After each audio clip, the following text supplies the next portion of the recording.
Objetivo 2020, arquitectura, ciudad y energía positiva. Podemos hablar luego, si queréis, de lo que es la energía positiva. Damos las gracias a los ponentes por estar aquí y haré una breve presentación. Seguro que todos les conocéis. Flavio Tejada es ingeniero en Arup, responsable del área del Master Planning y Urban Practice en Europa dentro de Arup, entiendo. Además, director del Máster de Real Estate del Instituto de Empresa. Bueno, ya nos contarás luego. Ha desarrollado su amplia carrera investigando la relación entre el desarrollo urbano sostenible, infraestructuras de transporte, trabajando en todas partes del mundo, ¿no? Incluyendo Europa, el Oriente Medio, Estados Unidos. Flavio ha dirigido intervenciones urbanas estratégicas, como es el proyecto Santander Waterfront, el Master Plan de la Rinconada en Caracas, y en la actualidad colabora con un proyecto importante para Madrid, como es el planeamiento de Castellana Norte. Inés Sánchez de Madariaga es una reconocida experta internacional en materia de género, en el urbanismo, la arquitectura, la investigación y la innovación. Actualmente es delegada del rector para asuntos de género, presidenta de la comisión encargada de elaborar el Plan de Igualdad de la Universidad Politécnica de Madrid y presidenta de Red Coast Gender sobre género, ciencia, tecnología y medio ambiente.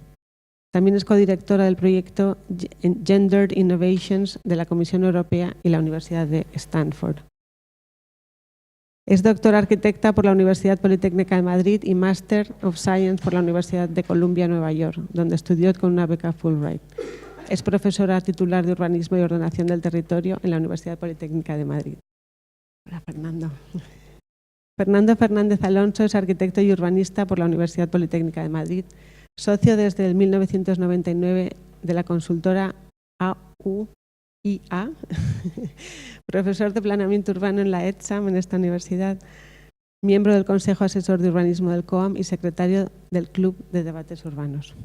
Ha desarrollado y dirigido importantes proyectos destinados a la elaboración de estrategias y directrices territoriales, proyectos de diseño urbano y de regeneración y planificación, atendiendo a una amplia diversidad de contextos y agentes públicos y privados. Actualmente es director de Arquitectura y Urbanismo en TIPSA, Cities Division. Y con esta breve introducción ya damos paso a nuestro primer ponente, Flavio. Muchas gracias, Belén. La verdad es que puede parecer que el concepto de ciudades digitales tiene un poquito que ver con lo que vamos a tratar hoy, pero queríamos empezar con una pequeña reflexión, ¿no? Toda revolución económica ha ido aparejada con una transformación en nuestras ciudades. Es decir, tenemos una ciudad en el medievo en el que de pronto la aparición de la burguesía transforma claramente los tejidos urbanos que conocíamos en el carácter previo, ¿no? La de economía feudal. Hemos visto cómo la ciudad romana es la primera que es capaz de construir ciudades en el entorno de 1 millón de habitantes y son avances tecnológicos los que permiten ese aumento, esa capacidad a mayores, ¿no? Y un elemento que nosotros hemos dado cuenta, porque en casi todos los sectores, menos el sector de lo que llamamos en terminología inglesa el built environment, el built environment es el último sector siempre, es el más resistente al cambio, le cuesta mucho la transformación y la adaptación. El sector tecnológico es el más rápido a día de hoy, obviamente, no hay que ser muy listo para darse cuenta. El sector de finanzas es muy ágil en la transformación. El sector médico ya se ha transformado, el sector industrial, pero ¿y el sector de la ciudad? Entonces, cuando hablamos de transformación digital de las ciudades, inmediatamente nos vamos a las smart cities. Decimos, no, es la capacidad tecnológica la que nos va a ayudar en una gestión más compleja de la ciudad, con mayor número de datos. A nosotros se nos queda un poquito corto. O sea, creemos que eso es una aplicación tecnológica en un entorno del campo de las infraestructuras o de la gestión urbana. Pero creemos que la economía digital está produciendo otro tipo de factores. Y vemos cómo la aparición de empresas como pueden ser Google o puede ser Amazon empiezan a tener un reflejo físico. Y cuando tú analizas la sede de Google, no se parece a nada que hayas visto antes. O cuando tú analizas la logística o el planteamiento que hace Amazon respecto a su nuevo modelo, no se parece a la logística convencional. De hecho, tiene premisas, tiene pautas que tienen que ver con un factor muy importante, que es que se han transformado los parámetros de comercio, de consumo, y que a día de hoy consumimos desde los aparatos digitales, ¿no? ¿Eso tiene un impacto físico? Es decir, ¿hay un espacio físico relacionado con la economía digital? Y, sinceramente, creemos que estamos en los albores. O sea, no seríamos capaces ahora mismo de sentar como una cátedra diciéndonos a partir de ahora todas las ciudades van a ser A o B o C. No, lo que empezamos a ver son modelos emergentes. Y hace un año, aproximadamente, AENA, que es la agencia española de navegación, la gestora de todos nuestros aeropuertos, lanzó dos grandes planes. Dos planes para sus dos grandes aeropuertos. Uno, si habéis seguido un poquito la prensa esta mañana, se presentó ayer por el ministro, el plan de Madrid-Barajas, un grandísimo proyecto, una escala de 40 años, un proyecto extremadamente ambicioso. Estamos hablando de un proyecto de 3.000 millones de euros de inversión y es un proyecto de refuerzo económico, etcétera, ¿no? Y hace un mes y algo, el mismo ministro Íñigo de la Serna presentó el proyecto de Barcelona. Ese proyecto tuvimos la oportunidad y la suerte de participar y nos lo hicieron el encargo a nosotros y de hecho he tenido la suerte de colaborar con Antía, que está aquí, una de las alumnas de la escuela, que ha estado todo este año sufriéndonos los cambios y los ajustes y todas las cosas que hacen los políticos.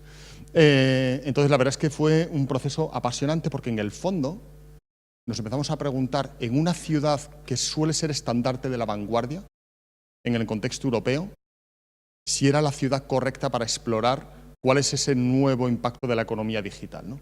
Y de esto va la presentación, no va tanto de los grandes números que el ministro presentó ayer y hace unas semanas en esto, sino realmente entender si la ciudad digital tiene un impacto, o sea, la economía digital empieza a tener ya algún tipo de reflejo. Y si tenemos que seguir proyectando los modelos del siglo XX y actualizándolos a través de la Smart City, o existen nuevos modelos disruptivos, ¿no?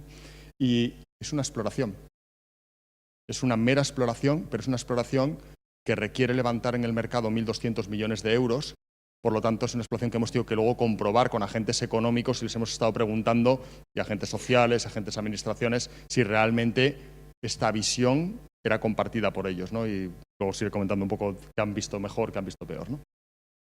Esto es un poco la misma lógica que os he comentado, ¿no? La disrupción digital, realmente la revolución digital, está produciéndose ahora mismo una gran transformación.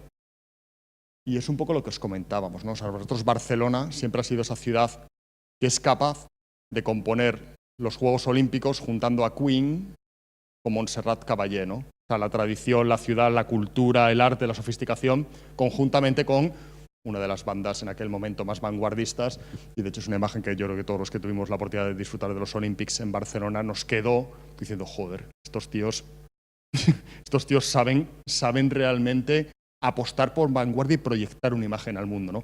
¿Por qué la hemos querido coger? Porque el 92 fue el momento en el que Barcelona se abrió al mundo. Fue el momento en el que Barcelona quiso, como ciudad, lanzar una marca, que es la marca Barcelona, y construyó sobre ella. Y desde el año 92 ha sido constante, completamente constante, la apuesta por la vanguardia, con éxitos, con algunos elementos que a lo mejor no han tenido el impacto que ellos esperaban, pero en general ha habido una apuesta muy, muy clara desde el waterfront, desde la reconstrucción, ¿no? Y en este entorno es lo que nos toca a nosotros trabajar, y nos toca trabajar sobre la última gran pieza del puzzle metropolitano. La ciudad de Barcelona está prácticamente consolidada en su totalidad, el área metropolitana, quedan muy pocas áreas. Las áreas más grandes que quedan en el entorno metropolitano no superan las 20 hectáreas, y en cambio el aeropuerto tiene más de 5 millones de metros cuadrados de suelo disponible, excluyendo todo el entorno del campo del lado aire, el campo de las pistas, ¿no? Esa apuesta de Barcelona, lo primero que hicimos fue un análisis de por qué nosotros sí creemos que dentro del contexto europeo Barcelona es uno de esos, no sé, llamarles sumidero o generadores, no sé cuál de las dos, de atracción de tendencias de vanguardias, ¿no? Hay otras ciudades en Europa que también se comportan muy parecido a nivel mundial, pero Barcelona es claramente, en nuestra opinión, una apuesta por la innovación urbana. Y uno de los factores que para nosotros ha sido fundamental en el proyecto y en el aeropuerto es cómo Barcelona ha sido capaz de preservar, a través de una política activa de densidad y compacidad en zonas muy concretas, de preservar más de la mitad del área metropolitana está protegida. Esto es el delta del Llobregat, que es donde está el aeropuerto, donde está el puerto, y en el que ha habido una coexistencia entre los valores ambientales y los valores.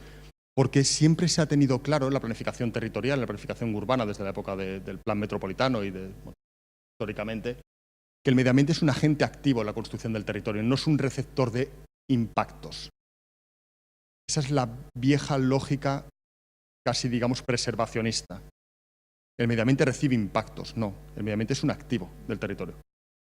Y lo que tienes que hacer es cuidar tus activos y no mitigar sus impactos. Entonces, la preservación de las cordilleras que le rodean, Collserola, etcétera, la preservación del delta es uno de los factores que para nosotros era fundamental, sobre todo porque el aeropuerto estaba en un delta, ¿no? La segunda es Barcelona se está empezando poco a poco a convertir y posicionar en uno de esos magnetos de lo que llaman las clases creativas, un concepto que generalizó Richard Florida, que en el fondo son el talento. Si el capital es global y la tecnología es global, lo que te queda localmente es el talento. Es decir, tu nuevo capital de la economía del conocimiento es el talento. Las actividades económicas se fluyen y se mueven y se concentran en centros de excelencia de talento. Y es cierto que estos son los criterios que dijo Richard Florida que hacían falta para atraer a las clases creativas, ¿no? Educación, calidad de vida, medio ambiente, cultura, ocio, tolerancia, diversidad y habitabilidad. Es apasionante porque cuando le hablas al sector inmobiliario, le dices, no, mira, te voy a explicar lo que tenemos que hacer. Tenemos que hacer una ciudad tolerante. No sabéis las caras que te ponen. Evidentemente desconocen cómo se mide eso, cuál es el cash flow de eso, cuál es la rentabilidad económica, cuál es el modelo, cuál es la tipología, cuál es la mezcla de usos, ¿no? Ese tipo de factores son los que Barcelona ha sido capaz de ir encontrando y ha sido capaz de ir buscando y siendo un magneto para ir fijando talento y generar talento. Porque no solamente es atraerlo, sino que a veces es crearlo y retenerlo, ¿no? Es uno de los factores que, igual que otras ciudades de la península se han sabido posicionar en otros segmentos de la economía, aquí Barcelona realmente ha sabido posicionarse y ha sabido generar un polo de centralidad, ¿no? La innovación tecnológica. Barcelona es interesante porque, igual que le pasa a Bilbao, a Vizcaya principalmente, no han perdido porcentaje de PIB industrial. Es decir, la recesión de los 80 y la desindustrialización, ellos no la han perdido. Ellos han mantenido una base bastante estable. Lo que han perdido es el empleo industrial. Pero su peso en el PIB es muy parecido. Siguen siendo una base industrial muy importante en su economía. ¿Eso cómo lo han conseguido? Dices, perdona, o sea, mantienes el PIB, pero reduces el empleo y a la vez haces una economía de servicios, principalmente a través de innovación tecnológica, ¿no?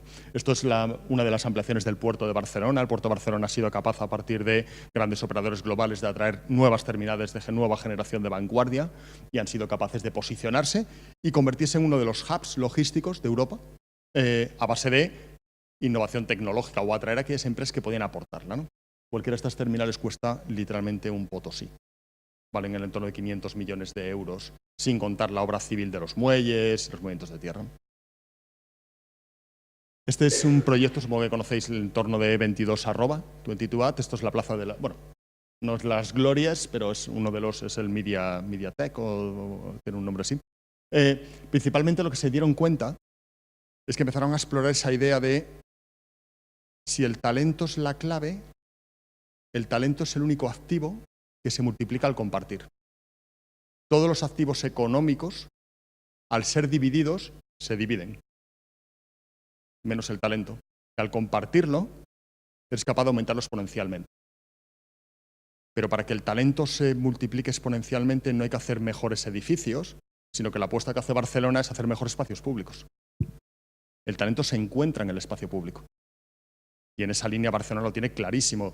El gasto que hay en 22@ en calidad del espacio público es increíble, comparativamente con cualquier desarrollo estándar de oficinas que conozcáis. ¿Por qué? Porque ellos asumen que si el espacio es de calidad, el que trabaja en la torre A bajará, se tomará un café, hablará con el de la torre B y entre ellos estarán trabajando y surgirán redes, surgirán conocimientos, surgirán proyectos conjuntos, surgirán intercambio de conocimiento. Ese intercambio de conocimiento es el que Barcelona apuesta por lo que llaman el modelo Barcelona, que es esta construcción. Luego, esto principalmente es una manzana estándar del ensanche, una manzana convencional, no tiene más que eso. si veis todavía incluso con el legado industrial, bueno, trabajan en ese tipo de pautas, ¿no? Pero nos parecía fundamental el crear espacios que promuevan la difusión del conocimiento, ¿no? Por lo cual, antes de entrar en el Prat, si os habéis dado cuenta, lo que hemos querido aprender es del propia ciudad, del propio territorio. Porque proyectar contra el territorio no acabamos de comprenderlo, ni tampoco importarle necesariamente modelos, podemos avanzar ligeramente, pero no importar demasiado, ¿no? Contamos un poquito el caso de Barcelona en sí mismo, del Prat. Justo estábamos comentando anteriormente, el año pasado tanto Madrid-Barajas como Barcelona-El Prat, ambos dos aeropuertos batieron récord histórico de pasajeros. Barcelona crece a 2 dígitos, Madrid a 1 dígito. Eso significa que en breve Barcelona podrá llegar a tener un número de pasajeros superior a Madrid, si los ritmos de crecimiento continúan en esa línea. Y Barcelona se está convirtiendo en el aeropuerto, es un espacio que para nosotros será, desde una lógica más de territorio, es un espacio del intercambio social, pero sobre todo es un intercambio entre lo global y lo local. Y los aeropuertos tienen esa naturaleza. De hecho, tienen un lado aire y un lado tierra. Es decir, realmente sí que son una puerta a lo que es la conectividad global, ¿no? Y para nosotros esa lógica tenía que tener reflejo en los suelos que rodean al aeropuerto, ¿no? Este es un plano que seguramente los puristas y la gente que es muy de Barcelona y que conoce mucho mejor el desarrollo territorial nos lo podrían cuestionar porque seguramente nos faltan, pero una cosa que ha hecho Barcelona es descentralizar su red. Es decir, trabajan en una economía de red en la que la creación, los servicios de economía digital, la fabricación y los complejos de divulgación, las universidades, los centros de investigación, están realmente dispersos e integrados. O sea, no hay concepto de aislamiento. El conocimiento no se aísla, sino que realmente la propia ciudad intenta funcionar como un engranaje que intente trabajar en esas claves, ¿no? Y curiosamente, nosotros en el aeropuerto nos surgía un poco esa duda. Decíamos, ¿debíamos aportar algo? ¿Qué somos? ¿Un proveedor de accesibilidad global o somos una pieza en el engranaje? Este debate es muy profundo porque en función de cómo lo tomes, qué eres, te vas hacia un mercado netamente logístico. Si tú eres un proveedor de servicios, te vas a una logística de personas y de bienes, pero logística. En cambio, si tú te consideras que puedes formar parte del engranaje territorial, cambias radicalmente tu programa de usos. Y este debate os puedo asegurar que nos costó meses, porque no fue fácil construir un discurso en el que se pudiera ver cómo el aeropuerto podía llegar a ser. Y nos apoyamos en benchmark internacional de proyectos de territorio como el aeropuerto de Schiphol. Schiphol juega ese rol territorial. Nos parecía muy interesante el aeropuerto de Ámsterdam, cómo había trabajado en esas. ¿No? Oportunidad territorial, como os comentaba. Los suelos que a nosotros se nos encarga analizar son todos los que no son lado aire. Y no son terminales, evidentemente. Eso está fuera de cualquier alcance. Que de hecho se estaba haciendo, nuestro equipo de Londres está haciendo en paralelo el plan director del lado aire. ¿Vale? O sea, digamos, coordinados, pero no cada uno trabajaba en sus claves, ¿no? Y teníamos, como os decía, en el entorno de 5 millones de metros cuadrados. No sé si sois conscientes del tamaño de 5 millones de metros cuadrados. Como todo el mundo compara con la operación Madrid-Nuevo Norte, yo no voy a hacerlo. Pero 5 millones es muchísimo, muchísimo suelo, ¿vale? En el área metropolitana, como os digo, lo más que hay son 200.000 metros cuadrados en parcelas. ¿Vale? O sea, tienes las chimeneas de Sant Adrià del Besòs, 220 hectáreas, 22 hectáreas, ¿no? Eso es una oportunidad casi única. Y con una particularidad que luego teníamos un análisis que hicimos conjuntamente con un equipo ambiental, y esto también es un factor que cuando se proyectan ciudades nunca, al menos en el siglo XXI, yo tengo la suerte de trabajar tanto con Fernando como con Inés, son equipos. Ya el concepto de urbanismo de autor está un poquito superado en nuestra opinión. Es decir, aquí necesitas el mejor ambientalista que sepa la leche del delta del Llobregat y que te diga qué valores tienes que preservar, porque en el fondo tú no eres un experto ni en el delta, ni localmente, ni los activos hidráulicos. La hidrología subterránea tuvo muchísimo peso en este proyecto y al final descartamos, conjuntamente con el equipo ambiental, por un análisis muy analítico. O sea, no era un análisis de percepciones, análisis realmente de valores ambientales. Descartamos muchísimo, 200 hectáreas. Y no es fácil explicarle a un presidente del IBEX 35 que hay 2 millones de metros cuadrados que su rendimiento económico es 0. Y hubo que explicárselo. Y curiosamente lo entendió, lo asumió como propio el discurso. No hubo ningún problema, pero, coño, no te sientes cómodo diciéndole que de aquí no vas a sacar mucho. ¿qué propusimos? Esa idea de que podíamos formar parte de ese entramado metropolitano. Esto es la ampliación del puerto de Barcelona, este es el municipio del Prat, es un poco la visión aérea, el entorno de la costa. Y nosotros sí que creíamos que podíamos convertirnos en un polo de esa nueva economía digital y principalmente enfocado en 3 grandes sectores: el comercio, los servicios y la propia economía en sí mismo digital como la atracción de empresas que trabajan en esas claves, ¿no? Y esto fue un poco la renderización, la visualización que trabajamos con los equipos de diseño que estuvieron participando en el proyecto, con los equipos ambientalistas, los equipos de especialistas en logística, en transporte, etcétera, en la que principalmente lo que intentamos hacer es la integración de los valores ambientales y los valores agrarios primigenios. El delta del Llobregat tiene actividad agrícola desde que se ha documentado la existencia humana en Barcelona. Siempre ha sido un terreno fértil. Nosotros creíamos que la restauración de los valores agrarios y el formar parte de ese mosaico agrario, como se puede ver en todo el entorno del delta, era un factor fundamental, ¿no? Entonces, trabajamos en estas claves, en entender, y ahora iré un poquito ámbito a ámbito para contaros el factor principalmente es, somos una parte de Barcelona. De hecho, nuestros diseños, nuestras fugas se meten en el Prat, buscan la conectividad con Barcelona. Como os he dicho, lo más importante para nosotros es la conectividad. Una nueva conectividad. La nueva conectividad se basa en el sistema de transporte público. Es decir, nosotros tenemos línea de metro, abrimos una nueva estación para realmente dotarle de servicio, dotamos de conectividad también el Rodalies nuevo, el Cercanías, ellos le llaman, bueno, en Cataluña se llama Rodalies, y este es el sistema de Rodalies, llegando a la T1, llegando a la T2, con una reforma del trazado. Esto para nosotros es fundamental. Todos los espacios están a distancias peatonales y ciclistas, todos los espacios de actividad económica del delta. Los valores ambientales forman parte del paisaje de los nuevos activos económicos que se van a implantar, y nos da un poquito igual que sean naves de cross-docking, que es un poco el sector más logístico convencional, que espacios destinados a la innovación más vanguardista de industrias creativas, ¿no? Es un poco integrar esos valores del delta. Y realmente planteamos 5 espacios, ¿no? Curioso, en la presentación, como esto es objeto de una presentación, tuvimos que explicar espacio a espacio. Nosotros realmente en el documento que se desarrolló no había 5 espacios, había una sola estructura urbana, muy modelo ensanche de Barcelona, y luego lo que había era casi como una placa base y los chips de una plataforma. Es decir, que cualquier actividad económica debe poder ocurrir en cada una de ellas. Pero es cierto que para salir al mercado y comunicar al mercado tienes que hablar de logística, tienes que hablar de e-commerce, tienes que hablar de... Porque si no el mercado se vuelve un poquito loco, el mercado inmobiliario hablo, se vuelve un poco loco, no diferencia, o sea, tú tienes que hablar, pero nosotros entendemos que la economía digital, principalmente lo que fomenta, y eso lo hemos vivido en 22@, es la convergencia de actividades económicas en el mismo entorno. Entonces voy a ir ya un poquito rápido. El espacio destinado al e-commerce, la logística convencional se ha visto completamente rota por los nuevos espacios de e-commerce. De hecho, la mayor nave que tiene Amazon en Europa está aquí, en el Prat. Algo se quema. No. Entonces, la mayor nave que tiene Amazon. El e-commerce demanda otro tipo de factores, no es tanto un problema de accesibilidad de tráfico, que se lo pide la logística convencional. El e-commerce demanda datos, consumo eléctrico, garantía de suministro, etcétera. Entonces diseñamos un espacio para el e-commerce conectado con lo que son las terminales de cargo del lado aire, para que la velocidad de respuesta del e-commerce sea inmediata. Y esto es un poco esa imagen en la que principalmente es curioso porque el e-commerce no pretende,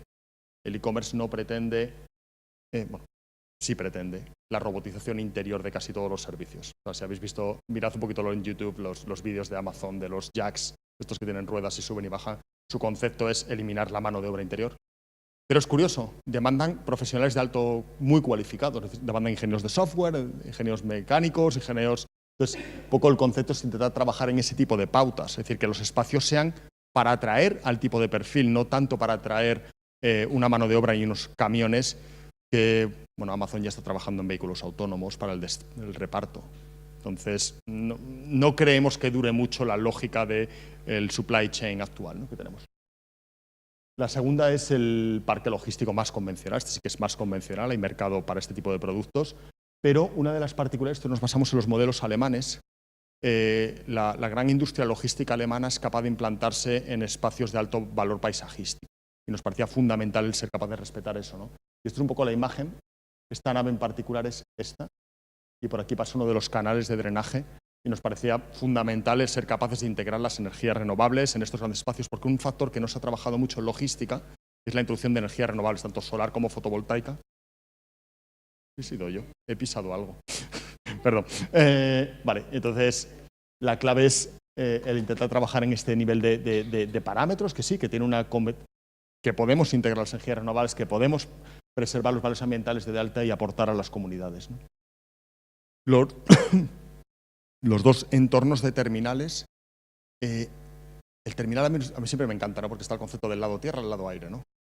Y el lado tierra, Barcelona es de las pocas que tanto el lado tierra como el lado aire tienen patios.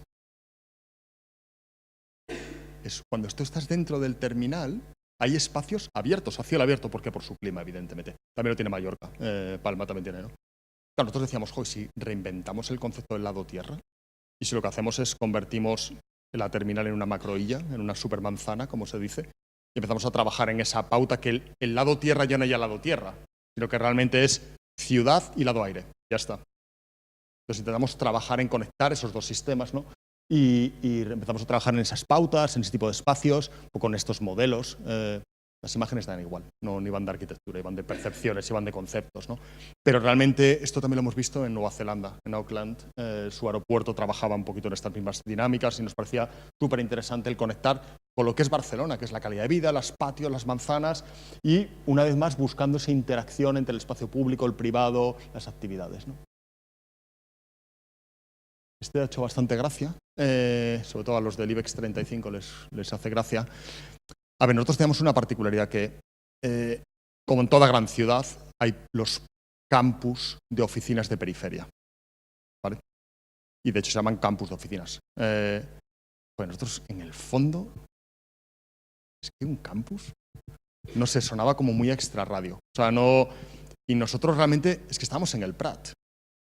Y no nos convencía nada el concepto de recrear un paisajismo artificial para crear un campus que no es campus, que tienes que llegar en coche privado. Dices, es que esto es como un ecosistema superficial. Dices, pero si de hecho tenemos aquí todo este entorno, es que son granjas que todavía están los paños de cultivo.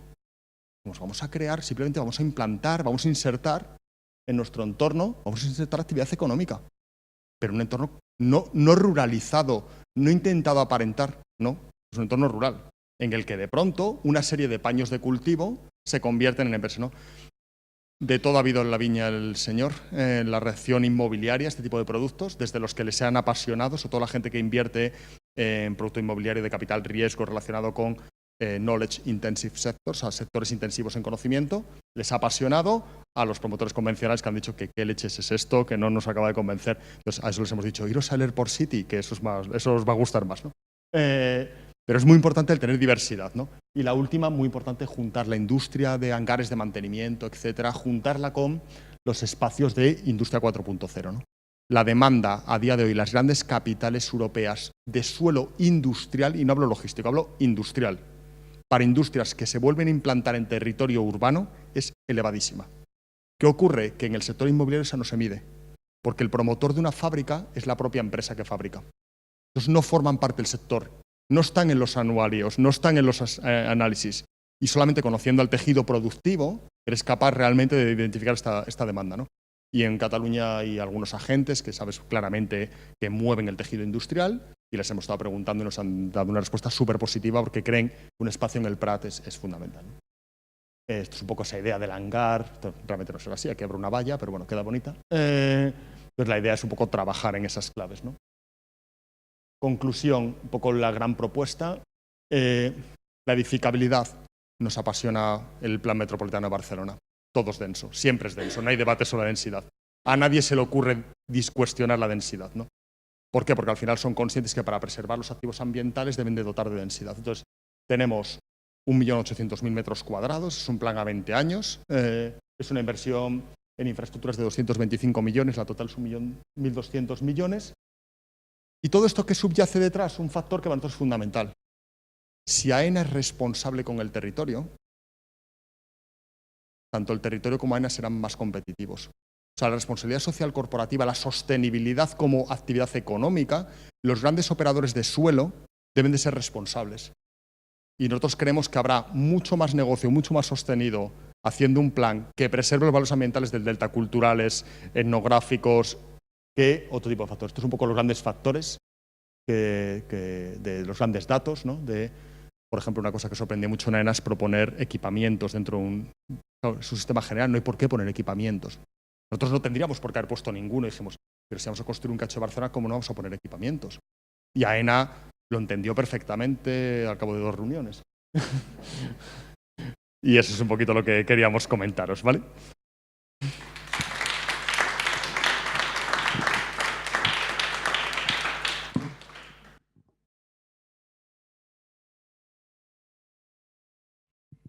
Bueno, muchas gracias por la invitación, Belén. Y me encanta estar aquí compartiendo esta presentación con Fernando y con Flavio, con quien hemos estado trabajando también en la Operación Madrid Nuevo Norte. Yo, cuando me propusieron hablar sobre este tema de ciudades digitales, pensé, desde el punto de vista del género, hay temas muy importantes que se deben considerar. Porque las ciudades digitales, bueno, incluyen todo lo que acabamos de ver en la presentación de Flavio, que es tan interesante, ¿no? El cómo el conocimiento, la creatividad, las nuevas maneras de ver, etcétera, hay que tenerlas en cuenta. Y las ciudades digitales implican el uso de información, el uso de datos, la minería de datos. Habréis oído muchas veces hablar de las Smart Cities, que en parte es una marca, digamos así, diciéndolo un poco rápido y mal, una marca comercial de IBM, ¿no? No sé si me equivoco, pero es un concepto que sale de una gran empresa tecnológica para vender servicios a los ayuntamientos del mundo, a las administraciones públicas del mundo. Servicios que evidentemente mejoran sustancialmente con el uso de datos, con el uso de programación informática, la minería de datos, etcétera, etcétera. Sin embargo, cuando miramos desde el punto de vista de cómo se recogen esos datos, yo recuerdo cuando estudiaba en Estados Unidos una frase que me dijeron al principio es las cajas negras, ¿no? Entra basura, sale basura. Una caja negra, lo que es el cómo se manejan los datos o el cómo, y eso también es algo que hemos oído muchas veces, las estadísticas pueden soportar cualquier cosa. Bueno, sí y no. Pero ¿cómo se manejan esos datos? ¿Qué se estudia? ¿Qué se refleja? ¿Qué realidades que confluyen en la ciudad son las que pues reflejan los datos, los procesan y después los resultados de ese procesamiento de los datos son utilizados para hacer políticas públicas, para hacer planes o para gestionar servicios o para lo que sea en el sector de la administración? Pues sabemos, los que nos dedicamos a estudiar los temas de género, que las realidades de las mujeres y los temas de género no son recogidos bien por las estadísticas normalmente. Hay muchos sesgos, hay muchas omisiones y esto ocurre en todos los procesos de recogida, tratamiento, análisis, incluso la visualización de los datos. Y bueno, pues esto es lo que quería hoy plantear brevemente con un ejemplo para que veamos cómo… A ver, ¿lo estoy haciendo al revés? Con el ratón, aquí. Sí. Bueno, pues esto es lo que brevemente les quería plantear en esta breve presentación, usando como ejemplo el caso del transporte urbano, donde se ve muy claramente cómo se producen estos sesgos y omisiones cuando se intenta reflejar o cuando se pretende que los datos reflejen y respondan a la realidad de las personas, según su vida cotidiana que está hoy en día asociada a roles de género que asumen de manera mayoritaria hombres y mujeres en su vida cotidiana y que, por tanto, usan la ciudad y usan el transporte de manera muy distinta. Como los datos, las encuestas que se hacen en el sector del transporte reflejan esta realidad. ¿Cómo se recogen los datos? Primero, antes de pasar, de explicar cuáles son esos sesgos y omisiones frecuentes que se producen en la recogida, el análisis, la interpretación y el uso de las estadísticas que se hacen en las encuestas de transporte en las administraciones públicas españolas y en cualquier lugar del mundo, una pequeña precisión. Cómo las personas usan la ciudad de manera distinta en función de los roles de género. Las personas que asumen tareas de responsabilidad de mantenimiento de un hogar y de cuidado de otras personas hacen más tareas a lo largo del día que la mayoritaria de quienes no asumen esas tareas y cuyo movimiento diario es básicamente de tipo pendular. Es la movilidad típicamente, estadísticamente masculina, que es del lugar de residencia al empleo y quizás del empleo a algún lugar de ocio o de deporte, sobre todo, y después de vuelta. Movilidad pendular a larga distancia, utilizando sobre todo vehículo privado y con pocas desviaciones. En cambio, la movilidad típicamente femenina, que está vinculada a las tareas de la vida cotidiana, que estadísticamente, y además esto los datos de Eurostat lo confirman, es una movilidad que es dependiente de la cantidad de tareas que hace falta para el mantenimiento de la vida y el cuidado de un hogar, que es acompañar a los menores al colegio, a los hijos y a los niños al colegio. Diría niños y niñas, pero prefiero decir niños o menores.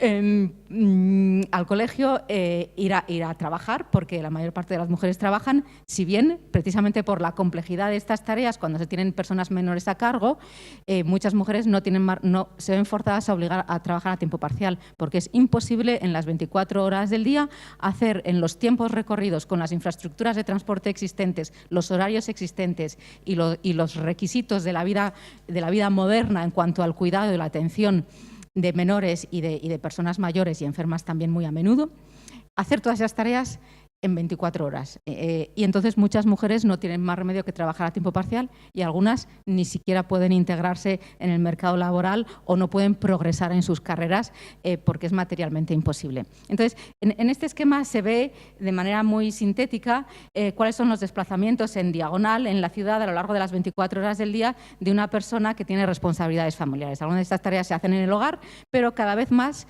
las tareas que están vinculadas al mantenimiento de la vida se hacen fuera del hogar y eso obliga a desplazarse en la ciudad a aquellos lugares en que se encuentren los equipamientos o los servicios, sean públicos o privados, necesarios para la educación, la salud, la cultura, las gestiones administrativas, toda esa complejidad de actividades que hacen falta para la vida moderna. Y esto implica un uso del transporte muy distinto. En el gráfico de abajo pues se ve cómo los movimientos en la ciudad de una persona que tenga más responsabilidades en esta vida cotidiana, pues se van haciendo cada vez más complejos, ¿no? Muchos de estos tramos, de estos desplazamientos que hacen en la ciudad las personas que tienen responsabilidades familiares con niños menores o con personas mayores dependientes que no tienen autonomía y que hay que cuidar también, y que eso es un segmento que cada vez va a tener más importancia, el cuidado de los mayores. Y en España particularmente, por las tasas de envejecimiento que tenemos, pues son viajes encadenados en que la persona va de un sitio a otro usando distintos modos de transporte con mucha frecuencia para distintos segmentos de un mismo desplazamiento y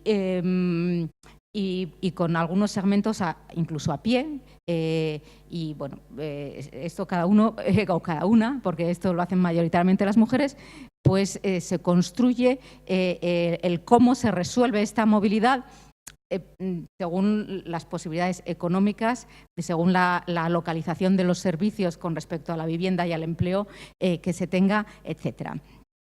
Las diferencias de género en el transporte están muy estudiadas y existe este concepto de viajes encadenados que ha sido acuñado precisamente para describir esta movilidad poligonal más compleja, típicamente femenina, y que se compara con la movilidad típicamente, la movilidad de tipo pendular, el commuting en inglés, que es la típicamente masculina, pero hay diferencias de género en casi cualquier aspecto que queramos analizar en el transporte. Desde las distancias recorridas, los hombres recorren distancias más largas, los modos de transporte, las mujeres son las principales usuarias del transporte colectivo y son las que más se desplazan a pie. El acceso a vehículo privado, las mujeres tienen menor acceso a vehículo privado.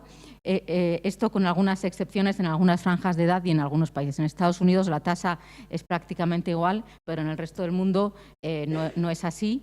Y en España, por ejemplo, la tasa en la que es prácticamente igual es entre las mujeres jóvenes con hijos menores, porque con las ciudades que hemos construido es imposible cuidar a hijos menores sin tener un coche con el que desplazarse. Prácticamente imposible. Hay muy pocas situaciones personales y de localización de la vivienda y del empleo en que se pueda llevar el día a día del cuidado de niños menores sin tener un vehículo privado para las madres. El tiempo de viaje, el número de viajes, las mujeres hacen más viajes, los patrones espaciales de desplazamiento, las mujeres hacen viajes más próximos a la vivienda y de movimiento más poligonal, etc.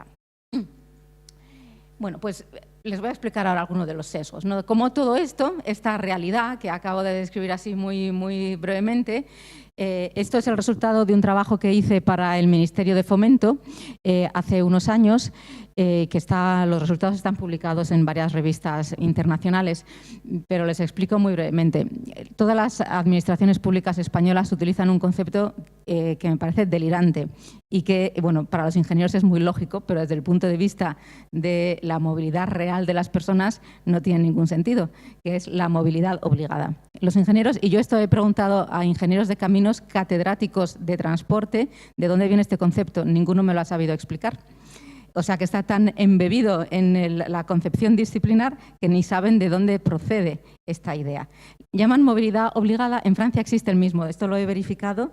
En el mundo anglosajón he preguntado y no he encontrado el mismo concepto, pero posiblemente sí exista. Se refieren a los viajes vinculados al empleo y a la educación. ¿Y por qué?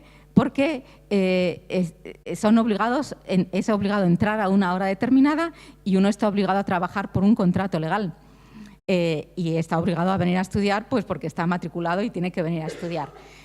Pero, en fin, es que no es obligado a ir a hacer la compra para comer, es que no es obligado a acompañar a los niños cuando tienen que ir al colegio, es que no es obligado a acompañar a los mayores cuando tienen que ir al médico y no pueden ir solos, es igualmente obligado. Y es más, en España la escolarización de los niños es obligada por ley, en Estados Unidos no, pero en España sí. No se puede no escolarizar a un hijo. Con lo cual, el concepto, lo que sí quizá pueda haber es una mayor flexibilidad en cuanto a horarios, en cómo se realizan algunas de estas tareas, pero el llevar a los niños al colegio precisamente no. Entonces, ¿por qué el viaje del colegio cuando es el niño computa en movilidad obligada, pero cuando es el padre o madre que lo lleva no computa en movilidad obligada? Estos son los sesgos que uno se encuentra cuando se miran las cosas desde la perspectiva de género. O, por ejemplo, la encuesta de transportes del Ministerio de Fomento utiliza una contraposición muy obsoleta ya en lo que son las estructuras familiares españolas, que es la contraposición entre cabeza de familia y ama de casa a sus labores. Esto la encuesta de la Generalitat, por ejemplo, ya no lo usa, pero la encuesta de Mobilia del Ministerio de Fomento del año 2007 seguía utilizando como elementos excluyentes. Después, tenemos sesgos incluso en la representación gráfica. Bueno, los arquitectos esto lo tenemos bastante afinado y vemos rápidamente cuando hay sesgos y manipulación de la representación gráfica y la visualización no se corresponde con el dato que está detrás. Y si ven el círculo aplanado con volumen, perspectiva y sombra de abajo, está sacado del documento del Ministerio de Fomento. Y evidentemente es una distorsión de la información, primero porque pinta del mismo color o casi del mismo color lo que llaman movilidad obligada para que parezca un todo, encima le añade una franja por delante y encima la ensombrece, con lo cual multiplica el volumen, multiplica la superficie que corresponde a esos viajes casi por 2 y la refuerza con la sombra. Esto es una visualización pues, que tiene muchos errores de bulto para cualquiera que entienda de cómo se representa gráficamente la información, pero después es una manipulación de los conceptos además. Pero como digo, es inconsciente, o sea, esto va en el tran-tran, en el hacer profesional estandarizado de las administraciones públicas y de los ingenieros de caminos. Cuando hice este estudio, cuando lo terminé, al cabo de 2 meses, así se ve que las ideas buenas salen cuando uno deja de pensar en las cosas, ¿no? Porque al cabo de 2 meses dije, anda, pero si es que esto de aquí son las categorías de la encuesta del Ministerio de Fomento. Son, por otro lado, unas categorías totalmente estándares, parecidísimas a las que usan las administraciones de transporte en Estados Unidos y las que se usan en muchos países. Es totalmente estándar. Trabajo, estudio, compra, socio, paseo, etc. Y yo dije, pero si es que lo que hay debajo de esto, la mayoría son viajes que hacen las mujeres para cuidar a otras personas. ¿Por qué no intentamos entresacarlo, medirlo y ponerle un nombre? Llamémoslo movilidad del cuidado y vamos a ver cuánto es. Entonces yo hice una estimación totalmente a ojo de buen cubero. Esto está publicado, no hace falta que hagas fotos inmaculadas porque está súper publicado. Esto está en un toolkit de la Comisión Europea, que es el manual de la Comisión Europea sobre cómo criterios y ejemplos de cómo introducir el género en la investigación. Y el ejemplo del transporte, que lo hemos traducido recientemente al español, es esta investigación mía. Entonces yo dije, de compras, pongamos que 2/3 de los viajes de compras son compras para el mantenimiento de la vida. No es que vayamos a comprarnos pendientes, que también lo hacemos a veces por gusto personal. Son compras de comida, de cosas de la casa, son cosas absolutamente indispensables para el cuidado de la familia. Y pongamos 2/3, y esto me parece que es poco, porque yo creo que es más de 2/3, pero pongamos 2/3 para quedarnos por lo bajo. En cuanto a ocio, bueno, dejemos que el ocio es ocio. Paseo, digamos que 1/3 de los paseos son pues, para acompañar a otras personas que necesitan compañía, personas mayores, personas enfermas, nuestros propios hijos. Son paseos que se hacen en relación a la convivencia familiar y no solo familiar, y no son solo paseos de ocio o personales, ¿no? En cuanto al acompañar, que es acompañar a personas que no tienen autonomía para moverse solas en la ciudad, dije pues el 100%, porque esto es cuando llevas a los niños al colegio o cuando los llevas a actividades extraescolares o al médico. Y visitas, dije pues 1/3, pongamos que es visitas a enfermos, a personas que necesitan, y en otros pongamos también otro 1/3. Entonces, todo eso, con los datos existentes en la encuesta del 2007 del Ministerio de Fomento, daba un 25% de viajes vinculados al cuidado. Entonces, esta es una suposición que yo hice. Después de esto, convencí a una estudiante que hiciera una tesis sobre esto para medirlo de verdad. Y ahora lo estamos midiendo ya, estamos haciendo un trabajo con el Banco Interamericano de Desarrollo y con el Ayuntamiento de Irún, pero este es el resultado de una tesis que dirigí hace ya un par de años y se analizó la población de 30 a 45 años en Madrid. Y en ese análisis hicimos un diseño de la encuesta sin sesgos de género, donde realmente se preguntaban preguntas suficientemente detalladas para identificar de verdad los viajes de cuidado. Entonces no eran las categorías estándar, estas son las categorías estándar, pero había subpreguntas más específicas para realmente discernir lo que son viajes de cuidado de lo que son viajes personales o de ocio. Y el resultado fue este.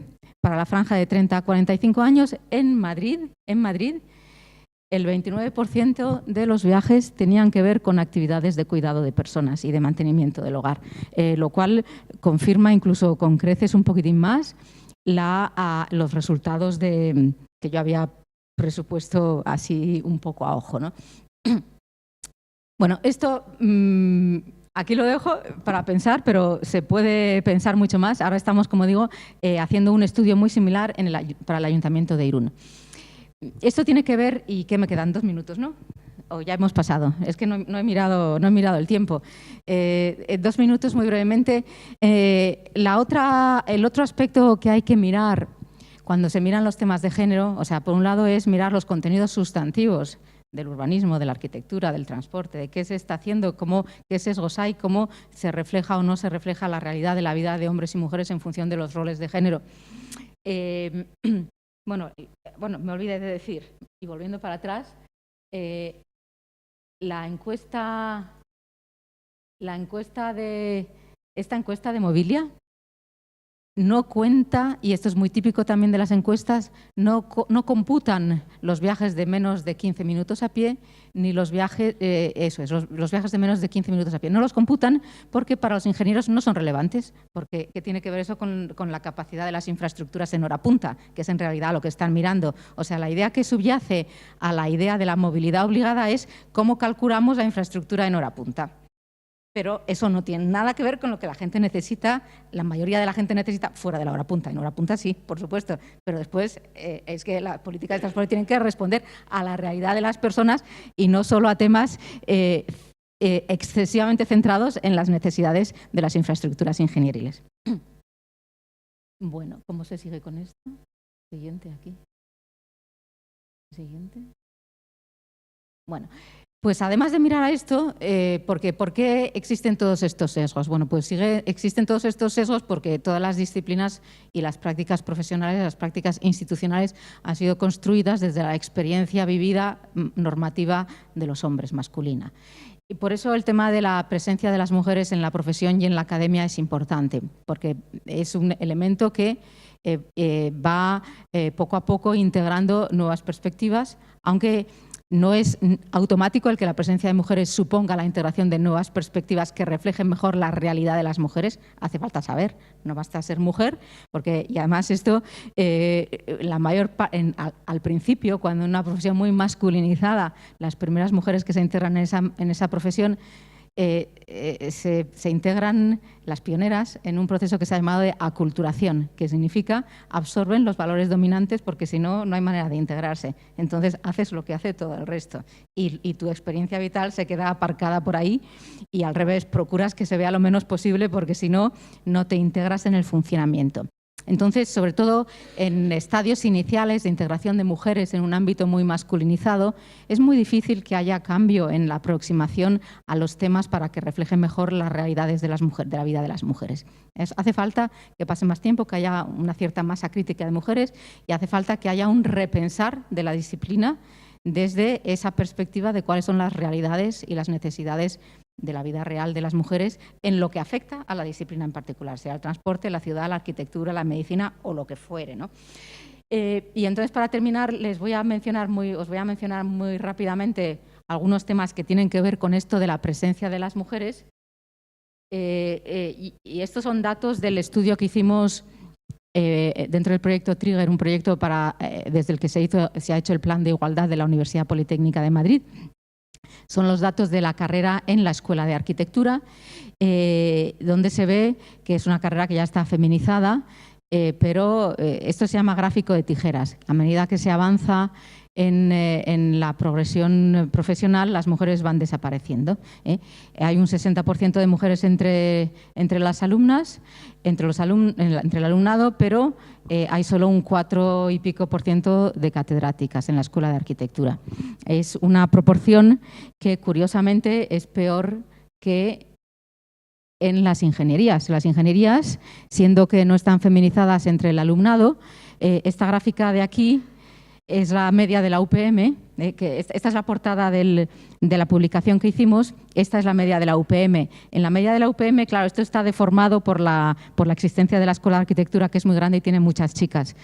O sea que es incluso peor cuando integra solo las ingenierías.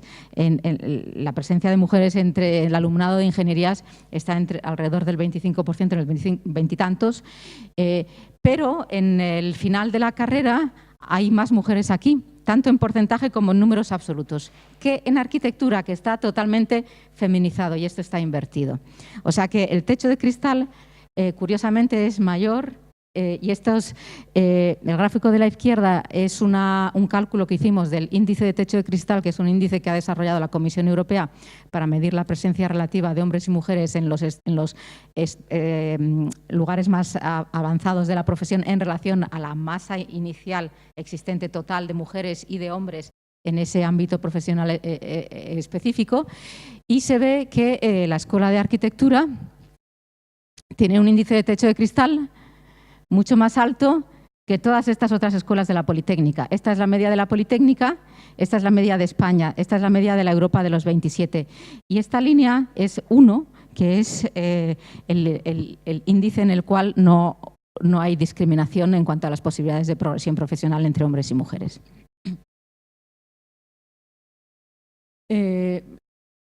Los datos nos dicen pues, que hay una paridad en el alumnado, que la inserción laboral es difícil y precaria, hay diferencias por campos, hay un alto abandono de la profesión en la arquitectura, también en la ingeniería. Las diferencias por campos es entre los distintos campos de la Universidad Politécnica. Y entre las mujeres que persisten están concentradas en el personal asalariado, en puestos precarios y en los peor pagados. Estos son datos de la encuesta que hizo el Consejo Superior de Colegios de Arquitectos en el 2007, que ahora la van a rehacer y les estamos asesorando sobre el tema de qué indicadores y cómo recoger mejor, porque es una encuesta que se hizo sin perspectiva de género y tenía muy poquita información. Lo único que se extraía eran estas 3 cosas que están puestas ahí y esperamos que en esta nueva oleada podamos tener una foto mucho más definida y mejor de la carrera de las mujeres en la arquitectura. Muy poca integración vertical y entre las arquitectas hay un alto grado de negación de la realidad, incluso entre las estudiantes y entre las más jóvenes cuando salen de la universidad no son conscientes de lo que les espera, la mayoría. De manera específica, el sector de la movilidad, que es uno de los sectores más masculinizados. Sector de la movilidad, estos son datos de Eurostat sobre empleo en Europa. En todos los sectores un 46% del empleo son mujeres, en el sector del transporte son el 22%. Son datos europeos. Porque hay la Comisión Europea está ahora muy interesada en el tema de las mujeres en el sector de transporte, porque el sector de transporte es un sector donde va a haber mucha oferta de empleo y empleo que cada vez va a ser más cualificado, que va a tener más a requerir cualidades que las mujeres pueden aportar, que no es solo conocimiento, el conocimiento. Las mujeres salen de nuestras universidades en porcentajes mayores que los hombres y con excelentes expedientes académicos, sino también cualidades de tipo relacional y de trabajo en equipo. Es decir, es un sector que se está transformando mucho, en el que va a haber mucha oferta de empleo y en el que habrá oportunidades para las mujeres, pero tiene que haber cambios en el propio sector. La Comisión Europea está trabajando en este tema y yo estuve en una comisión de expertos que organizó la comisaria europea Bulc de Transporte y en este evento yo recuerdo que una de las cosas que salió del trabajo a través de un proceso, había como 100 expertos de toda Europa, del sector transportes. Muchas mujeres, había desde unas mujeres piloto de avión hasta camioneras de Suecia y mujeres capitanas de barco y después gente del transporte urbano, o sea, el sector transporte en toda su dimensión. Y lo que salió como número 1 del mapa mental que se hizo de todas las aportaciones por grupos de trabajo fue tolerancia cero al acoso y a la violencia en el ámbito laboral en este sector. Bueno, entonces este es un tema que es el sector transporte es muy interesante como ámbito profesional para las mujeres y en el campo ya más específico nuestro de la arquitectura, aunque también de la ingeniería, como decía antes Belén, hemos hecho el plan de igualdad de la Universidad Politécnica que se ha aprobado recientemente, que se ha desarrollado en gran medida dentro del marco del proyecto europeo Trigger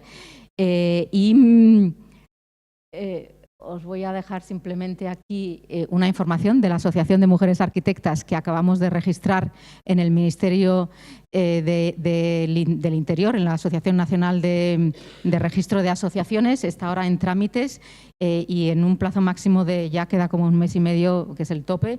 Supongo que lo acaban de aprobar y ya podremos ponerla en marcha, tener un CIF y empezar a funcionar. Así que os animo a todas las arquitectas presentes que os asociéis. Y desde la Cátedra de Género trabajamos en todos estos temas y algunas de nuestras publicaciones son estas. La mayor parte de ellas, una gran parte de ellas, sobre todo las que son resultado de proyectos europeos, están accesibles en PDF en Internet. Así que os animo a que las consultéis y el ejemplo del transporte en particular está aquí, en este informe de la comisión, que es la hoja de ruta de la comisión, el toolkit de cómo integrar el género en la investigación, que tiene esta publicación y también tiene una página web. Y con esto ya termino y muchas gracias por vuestra atención.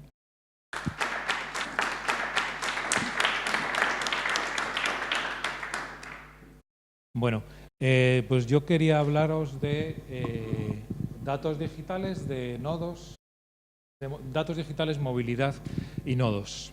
Nodos, ordenación de la ciudad. Bueno, yo el domingo estuve en el Retiro patinando con mi hijo y esta es una foto que saqué con un teléfono. Como todos, un teléfono en la mano y sacamos fotos. Esta imagen digital hizo, bueno, en un recorrido que es claramente un espacio donde te mueves para patinar, ¿no? Lo conocéis, ¿no? En el paseo del Retiro, donde la gente patina y demás. Bueno, el lunes yo me encontré en el teléfono la recomendación, consejos para patinar en nuestras rutas de la ciudad. Yo no había tocado nada, yo no había preguntado nada, ni había hecho nada ni había pedido ninguna información sobre patinaje. Esto me ha pasado con fotos que identifican a personas y rápidamente te dicen que puedes mandar la foto a no sé quién, no sé cuánto. Y ya me puso, bueno, patines en ruta, 10.000 suscripciones, y bueno, y aparece ya acá abajo, ¿no? Comprar es divertido. Es decir, que esta imagen digital se convierte en una localización, una geolocalización, e identifica algo que está relacionado con una información comercial. Bueno, eso aparte de otras recomendaciones sobre música y demás, bueno, que estaban filtradas por el teléfono de alguna manera, ¿no? Pero aquí sin ninguna búsqueda ya me dice lo que tengo que hacer con mi vida, ¿no? Bueno, eso significa que estamos manejando toda una serie de datos, estamos proporcionando toda una serie de datos gracias a nuestros teléfonos que se convierten en una información digital y que alguien maneja, ¿no? Estas imágenes son muy interesantes de cómo, bueno, sobre tweets, sobre fotografías, ¿no? Cómo se ordena la ciudad, donde se concentra fundamentalmente determinadas informaciones que generamos nosotros y que compartimos, ¿no? Esto me parece que son imágenes relacionadas con el turismo. Tokio creo que es esta ciudad, ¿no? Pero bueno, ya nos da, por ejemplo, unas pautas de comportamiento de movimientos en la ciudad.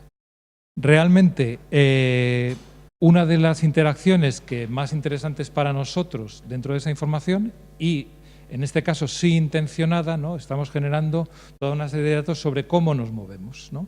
Esta es una imagen de mi teléfono y aparecen 3 iconos relacionados con 3 apps relacionadas con la movilidad, ¿no? El IMOV, el Park y el Madrid, la información sobre transportes en Madrid. Yo no utilizo Bicimap, ¿vale? No me atrevo a montar en bici como tantos otros, ¿no? Pero sí que tengo esa relación con unos sistemas de transporte público, privados, compartidos, de alquiler y demás, con los que me muevo por la ciudad a través ya no de la localización directa, sino de la utilización de datos, ¿no? Realmente, como contaba una vez, mi vida es insostenible porque yo utilizo muchísimo el transporte privado. Esa parte de la izquierda es marginal respecto a otra movilidad que sí que utilizo, que es el movimiento en la periferia. Yo trabajo en San Sebastián de los Reyes, vengo aquí a la universidad y vivo en el centro.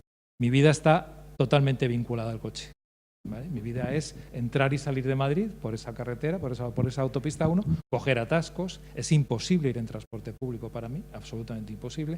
Se tarda más o menos desde Plaza de Castilla o desde Nuevos Ministerios a San Sebastián de los Reyes, a la zona industrial o de actividades terciarias, se tarda 1 hora fácilmente. Luego yo, cada vez que tengo que hacer un trayecto, tengo que coger el coche. Cuando bajo a Madrid en una reunión, tengo que utilizar un aparcamiento. Luego, el problema que nos estamos encontrando es que la movilidad que estábamos viendo, ¿no?, esta movilidad sostenible, ¿no?, con estas APPs y demás, está diseñada para el centro. Gran parte de las acciones que se están estableciendo en la ciudad, de las políticas más avanzadas, incluso del Ayuntamiento de Madrid, no salen de la almendra central, ¿no? Antes de que lleguen las ciudades voladoras y demás utopías, ¿no?, sobre cómo movernos y cómo anclarnos, cómo dispersarnos por el territorio, pues lo que estamos utilizando son sistemas que, como veis, esos son los aparcamientos de Bicimad y de los nuevos sistemas de motos compartidas eléctricas, pues vuelven a estar localizadas en el centro. Sin embargo, una imagen de los commuters de Londres implica una actividad y una localización mucho más dispersa sobre ese territorio, en el que ya aparecen nodos que no están solo en el centro de la ciudad, ¿vale? Esa imagen de los nodos yo creo que nos debería obligar a reflexionar sobre unos nuevos sistemas de planificación, que no son solo los de los espacios centrales de la ciudad, sino que son los de las constelaciones que ocupamos en el territorio. Nos movemos, vivimos, nos relacionamos, disfrutamos del ocio, disfrutamos del paisaje en toda una serie de espacios que forman una constelación en las que solo una pequeña parte es el centro de la ciudad. El peso económico del centro es enorme, el peso administrativo, pero realmente el sistema nuestro es un sistema de periferias, es un sistema que son insostenibles, ¿vale?, pero en la que generamos muchísimos de nuestros viajes. Muchísimos de nuestros viajes que, como vemos, es verdad que estamos avanzando en un sistema que relaciona la información digital con los sistemas de transporte, para la posibilidad de interaccionar, pero para el que no tenemos todavía ni unas buenas redes de comunicación bien dimensionadas, ni un sistema físico, ¿no? Los coches siguen siendo privados. Los coches públicos compartidos están en el centro de la ciudad. No han dado ese salto a un territorio, a esa constelación en la que nos movemos. Una constelación en la que además es el trabajo el fundamental motor de relaciones, ¿no?, de movimientos. Los movimientos continuos y diarios que comentaba Inés están relacionados con movimientos de cercanía, ¿no? Y sin embargo nosotros difícilmente elegimos el lugar de trabajo. Cuando hablamos de economía local y de economía global, realmente cuanto más global es nuestro trabajo, más difícil es elegir dónde nos movemos, ¿no? Todos estos señores del cuadro de Magritte se dispersan por un territorio para ir a trabajar con bombín, ¿no?, y con su traje negro, ¿vale?, y dejan de romper esas relaciones de movilidad. El gráfico de abajo a la izquierda es un gráfico muy curioso, muy interesante para mí. Es un gráfico que refleja cómo en el siglo XIX, antes de que empezara el siglo XX incluso, cuando empiezan a avanzar los sistemas de transporte público de ferrocarril, en este caso en Estados Unidos, relaciona el incremento de la movilidad en transporte público con la localización de las empresas generadoras de innovación.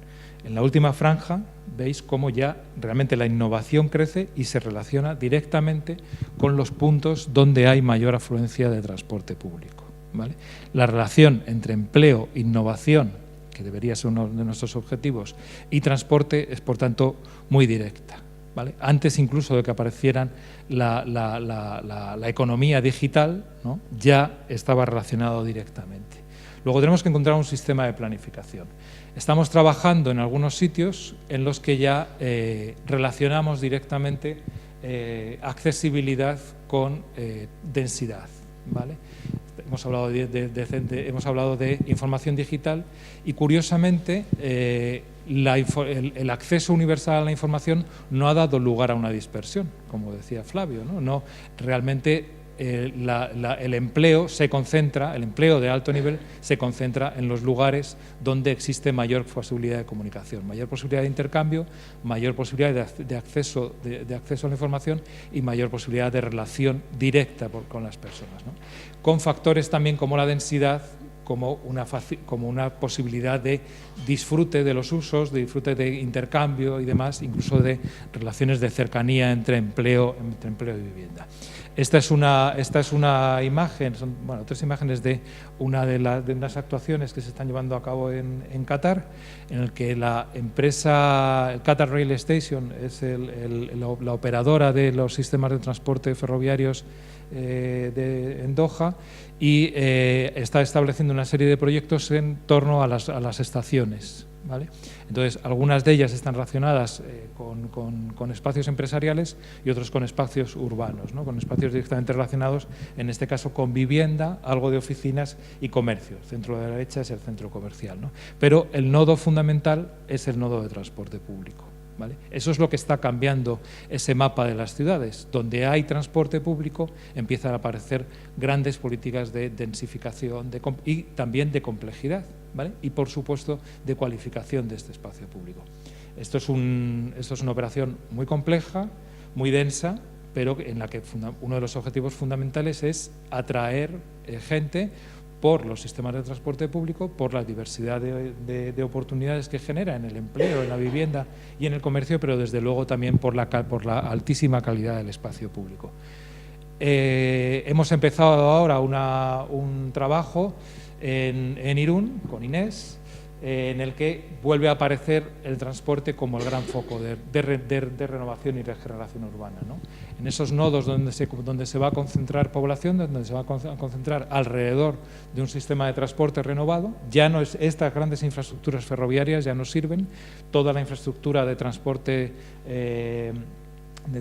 pesado se va a sacar de la ciudad y se va a generar una nueva ordenación en la que todavía no hay imágenes, ¿no? Solo sabemos que la alta velocidad, la estación tradicional de Irún se va a convertir en una estación de alta velocidad, va a comunicar el territorio, es una comunicación ya internacional, y lo que solicita Irún en conferencia con Adif, con el Ministerio de Transporte, con el Ministerio de Fomento, con los operadores también regionales de transportes, o con las redes de autobuses locales, por ejemplo, es crear un foco en el que, como toda operación inmobiliaria, va a haber un desarrollo fundamentalmente o inicialmente de vivienda, ¿no? Porque es lo que genera esos aprovechamientos y esa facilidad para el desarrollo inmobiliario, pero en el que ya se empieza a trabajar también con otros conceptos más relacionados con la economía y también con la economía digital.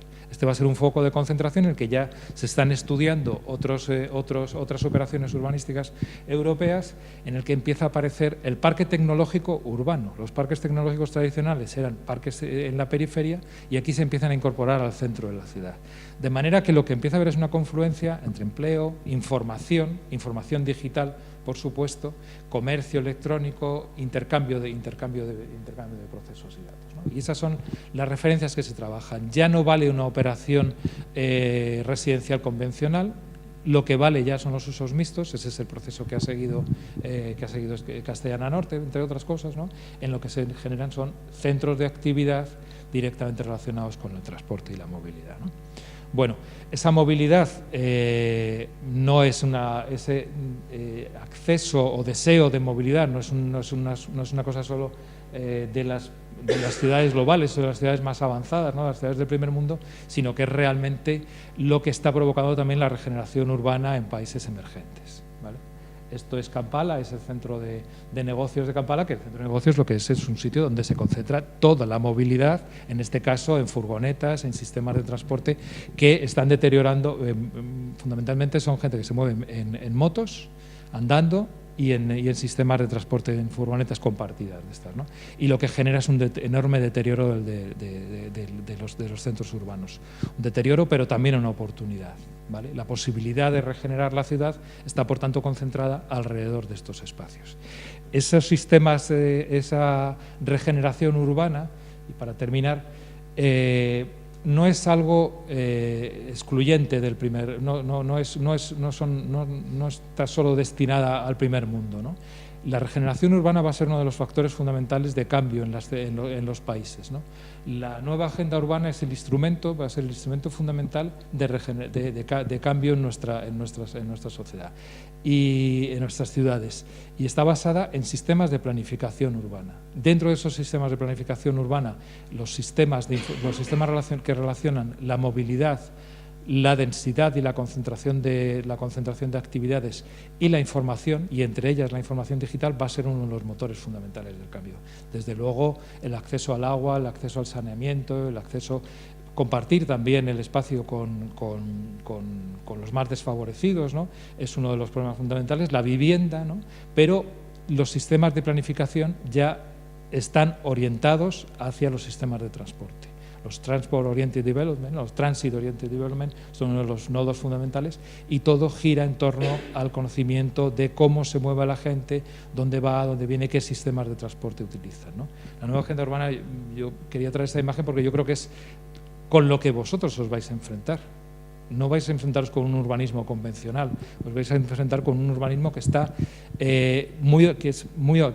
va a ser muy homogéneo, muy homologado entre muy distintas situaciones, ¿no? La ventaja que vamos a tener es que podemos trabajar en muy distintas sociedades bajo un paraguas de criterios y conocimientos compartidos, ¿vale? Esto probablemente es lo que va a orientar las formas de urbanismo de los próximos años, y que ya vienen trabajándose desde la nueva agenda urbana. No es un invento nuevo, se apoya en toda una serie de experiencias que ya relacionaban estos criterios, ¿no? Entre ellos la seguridad ciudadana, el transporte, las mejoras de la gestión pública, la eficiencia energética y demás. Por supuesto, el abastecimiento de agua, la eficiencia energética van a estar basadas también en las Smart Cities, ¿vale? Las Smart Cities, a mí como a Inés tampoco me gusta mucho el nombre, ¿no? Es una ciudad, es lo que se trata de utilizar los datos para gestionar bien la ciudad, ¿no? O para crear bien la ciudad debería ser, no solo como sistema de gestión, sino como sistema de creación. En estas ciudades no todo es economía del primer mundo, ¿no? Las ciudades emergentes, el programa del Banco Interamericano de Desarrollo, de la iniciativa de ciudades emergentes y sostenibles, lo que trata es con una sociedad muy compleja. Una sociedad muy compleja en la que la economía avanzada ocupa solo una parte del conjunto de las economías urbanas, y en la que las economías informales son predominantes. Y se van a quedar, van a estar ahí. Esas sociedades no tienen capacidad de transformarse globalmente, ¿no? Y esas ciudades emergentes, esas economías informales ocupan el centro. Este es el caso de Pereira, en Colombia, que es una ciudad con un centro tradicional muy interesante, no es uno de esos cascos de primera marca, ¿no? De primera línea, pero es verdad que tiene un patrimonio, tiene unas actividades muy interesantes, y ahí se concentraba la gente tradicionalmente.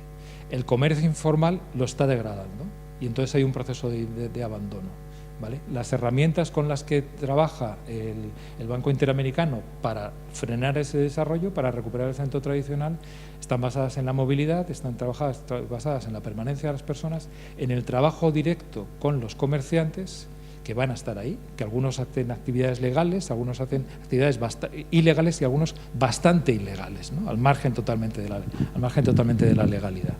Porque informalidad e ilegalidad no es lo mismo, ¿vale?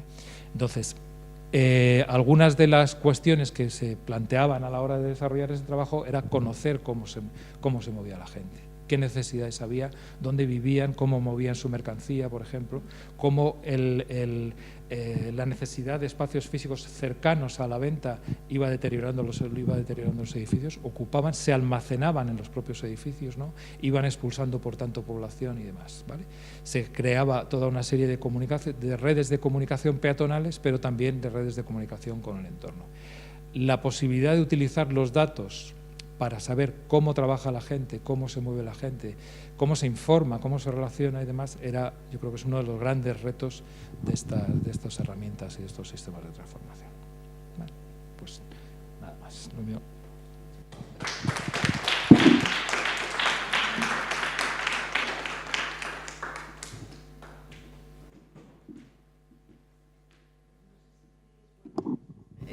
¿Tenemos preguntas? Tú tenías una pregunta, ¿verdad? No sé si queréis sentaros los tres aquí, traemos las sillas y así podemos dialogar.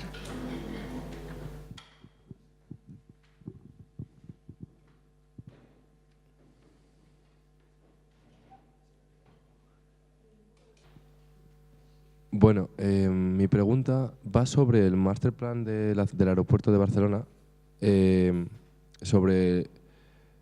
viendo las cifras que estaba presentando sobre el plan, al final la edificabilidad del plan, el índice de edificabilidad de lo que se está proponiendo es de un 0,2, pues si es 1,8 y ahí. Sí. Ah, vale. Esa es una de las dudas que tenía. Sí.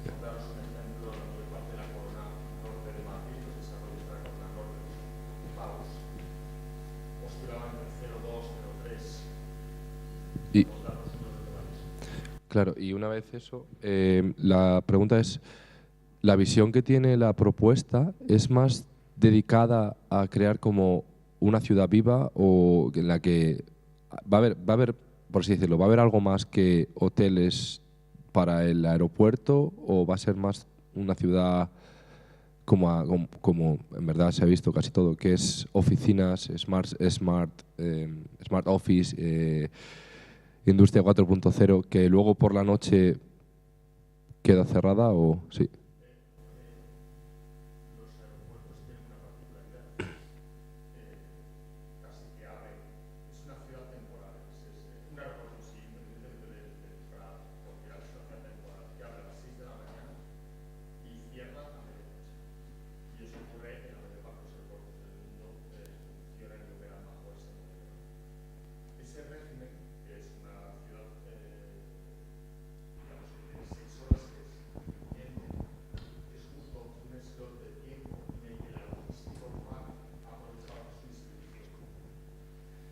Perdón. O sea, es un slot de tiempo en el que la logística urbana aprovecha para hacer su distribución.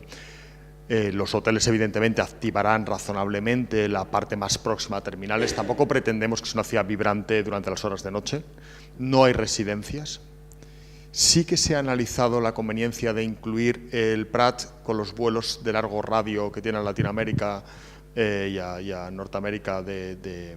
Y bueno, en general tiene muchísimos de largo radio, pero los low cost, en particular los últimos que han sido de Norwegian, demandan que las tripulaciones puedan hacer noche en el Prat. Entonces, por ejemplo, sí que se ha diseñado una pequeña parte, ya más próxima al término municipal del Prat, digamos al linde con la trama urbana del Prat, la que sí que habrá, no son realmente viviendas, pero sí que son espacios en los que las tripulaciones que salen a las 6 de la mañana en sentido atlántico, pero realmente se pretende que sea una ciudad un entorno bastante vibrante, bastante activo, no que cierre a las 5 de la tarde, eso también lo tenemos muy, muy claro. O sea, sí que queremos que siga habiendo continuidad, pero es cierto que no hay esa vivienda que nos tenga continuidad, porque principalmente tenemos el pueblo del Prat, lo tenemos ahí, o sea, ahí es ahí, o sea, no es la vivienda la pondrá el Prat, no lo va a poner. Bueno, de hecho hay desarrollos residenciales muy próximos a nuestro ámbito.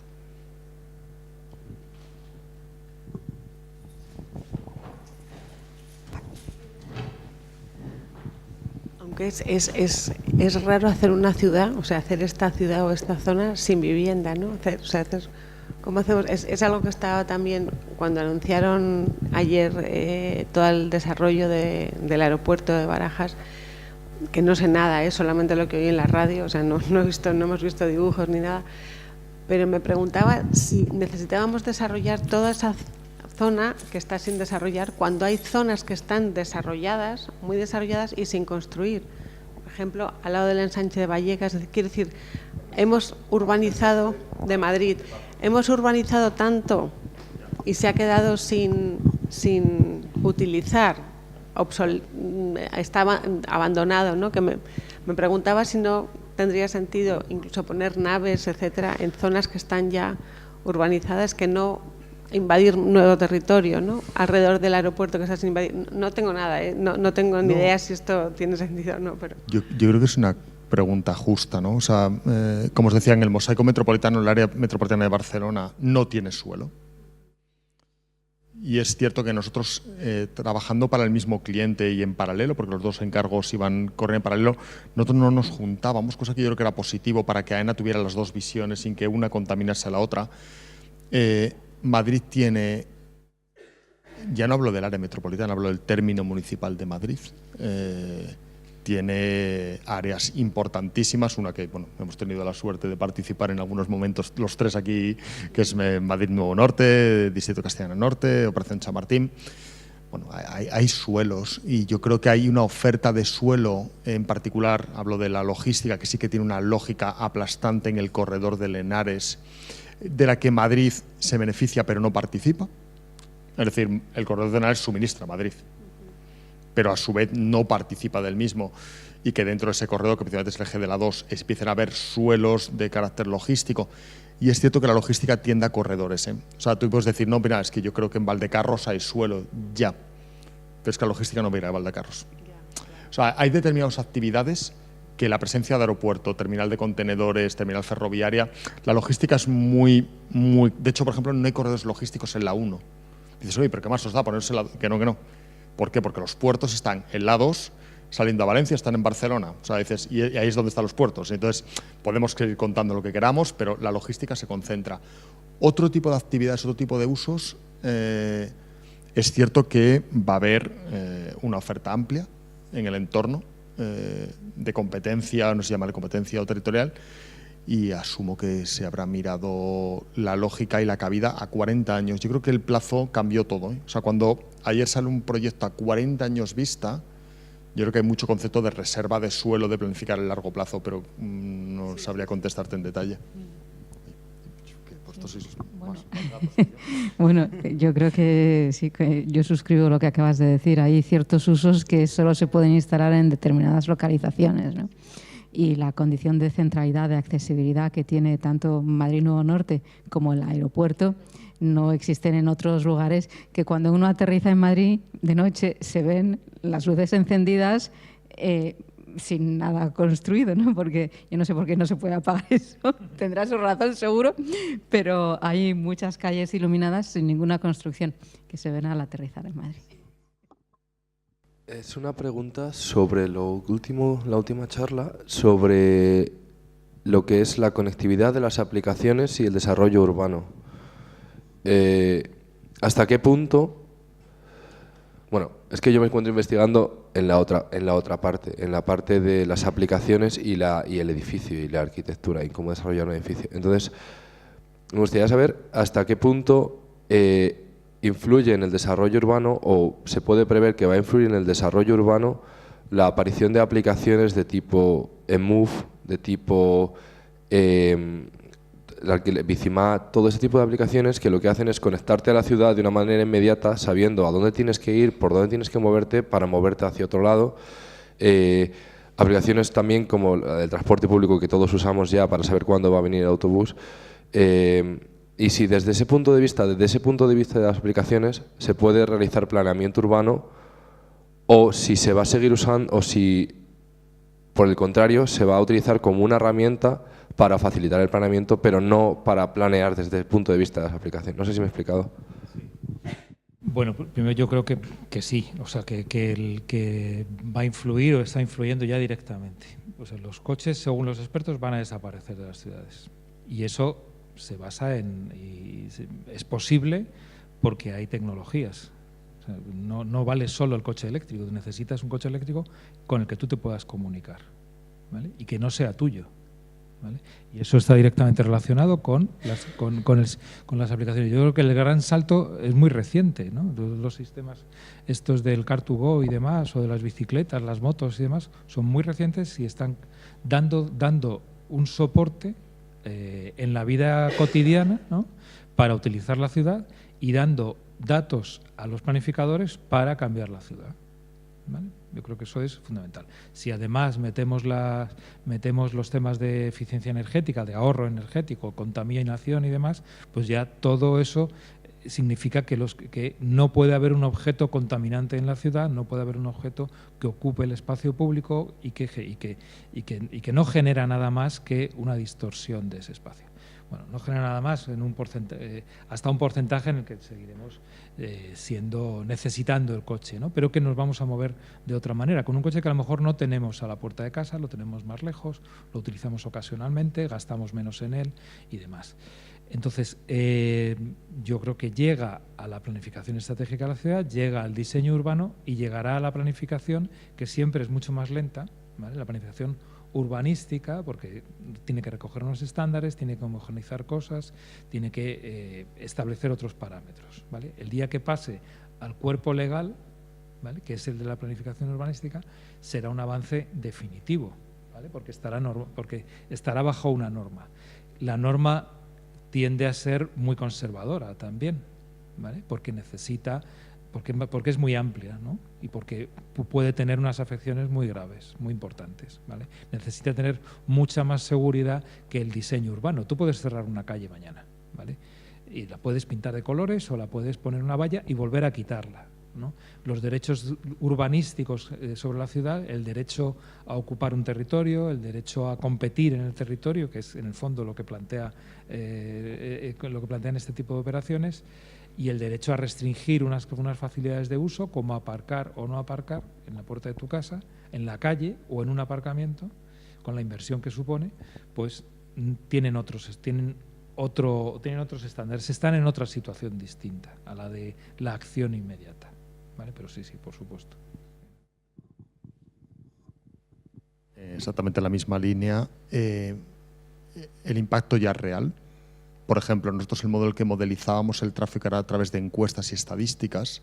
A día de hoy ya le compramos los datos a las empresas como Vodafone o como Telefónica. Nosotros compramos datos que al final todos generamos, todos es todos, y tenemos información bastante actualizada, más actualizada en propio que las propias administraciones con las que ellos operan. Y esto lo compramos todas las consultoras y la adquirimos a la información y, digamos, ya nos empiezan a demostrar ciertos cambios de paradigma, ¿no? Cuando hacemos planificación a largo plazo, que es donde estamos ahora hablando, pues Madrid Nuevo Norte o Barajas, te ocurre una cosa que es un poquito lo que empezaba yo. Estamos en un momento de disrupción. Es decir, para mí ahora mismo la ciudad es apasionante porque la ciudad tenía un punto de status quo en sus lógicas casi desde la Carta de Atenas, ¿vale? O sea, digamos, veníamos como 70 años en el que había que segregar usos, en el que habría que poner autopistas y el terciario mirando a las autopistas, porque es lo que se hacía y por lo que funciona, el residencial protegido. Entonces, digamos, esos principios que emanaban de una especie de lógica a día de hoy están hipercuestionados. Y los nuevos desarrollos orientados al transporte te los cuestionan. Pero es que a la vez la disrupción digital está produciendo un shake. Y el problema que tenemos es que los que mejor comprenden la disrupción digital no somos nosotros, sois vosotros. Entonces, lo que hasta ahora es divertido porque eran los juniors del equipo, ahora en determinados aspectos no son los juniors, son los que nos explican a nosotros qué es lo que va a venir. Y en el fondo, el behavioral change, vosotros estáis anticipando esos cambios de comportamiento. Entonces, nosotros ahora mismo, el urbanismo ya no solo tiene que tener diversidad en los equipos de género, sino también multigeneracional. Es decir, yo necesito comprender hacia dónde vais, hacia dónde creéis que vais a ir y eso nosotros tenemos que incorporarlo, ¿no? Entonces, yo creo que ahora mismo es un momento espectacular, es un momento en el que también vamos jugando en probar los límites. O sea, en el fondo, el ejercicio de Barcelona ha sido ese. Ha sido, oye, vamos un pasito más a ver cuál es la cara del cliente, ¿no? De la administración. Con la administración, en este momento, las diversas, son múltiples las administraciones con competencias en movilidad. En este momento, Madrid Nuevo Norte, también vamos probando. Da un poco de carrete a ver si realmente nos creemos ya todos que vamos a movernos en IMOV. Entonces, y parece que la respuesta general es, nos estamos creyendo todos, y es muy llamativo, que va a haber una reducción en la movilidad privada. Es la primera vez que yo hago un proyecto en la que asumo que la movilidad privada va a decrecer. Nunca era una hipótesis de partida, en ningún modelo de tráfico ni de movilidad ni nada asumías que la movilidad reducía. A día de hoy pero encima es que en mesas con gente, ingenieros de la administración municipal o de la administración autonómica, la administración estatal, de 50 y largos, 60 y pico, diciendo, sí, es que el tráfico va a bajar. Personas que y esto es 3 años, hace 3 años en el proyecto de Distrito Castellano Norte este debate no existía. El tráfico tenía que crecer, pero no era porque no se creía que el cambio iba a ser tan bestia. Y yo creo que el cambio es muy, muy potente. La velocidad de cambio es un poco la duda. La velocidad de cambio sí va a ser tan exponencial como creemos que va a ser. Pero yo creo que la penetración, y en particular, y ahí sí que, antes he hablado muy bien de Barcelona, voy a hablar muy bien de Madrid. Yo creo que Madrid está liderando el cambio en los car sharings, en los sistemas de coche compartido. Y creo que Madrid realmente tiene una estrategia ya de muchos años en todas las administraciones y en el consorcio aunando políticas de movilidad. Yo creo que Madrid lo está haciendo especialmente bien en este tema. Y yo creo que ahora mismo la apuesta por redensificar estos centros de transporte que se está trabajando también tiene muchísimo que ver con un nuevo paradigma de movilidad, un nuevo modelo urbano. Entonces yo creo que hay un cuestionamiento del modelo pasado, un impulso hacia el nuevo. Y sí, los datos nos influyen, las apps nos influyen.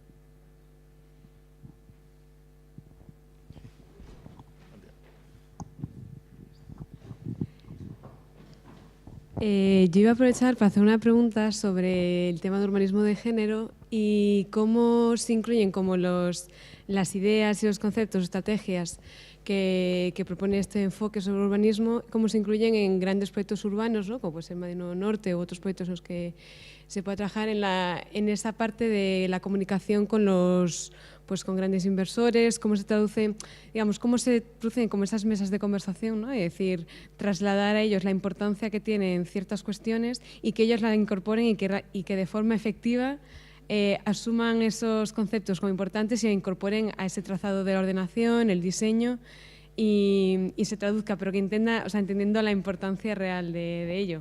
Pues mira, la experiencia que hemos tenido en Madrid Nuevo Norte no puede ser más positiva, ¿verdad? Desde luego para nosotras lo ha sido y yo creo que para el resto de los equipos. En Madrid Nuevo Norte lo primero que hicimos fue hacer una pequeña formación a todos los equipos que estaban allí. Les hicimos un curso de 2 días, 5 horas cada día, 10 horas. Propusimos 20 para que fuera un poco más sustancioso, pero no había tiempo. Pero es que, claro, nuestro público, desde el curso de formación, desde el director, o sea, todos, ¿no? Tú estuviste, ¿no? Por ejemplo, ¿no?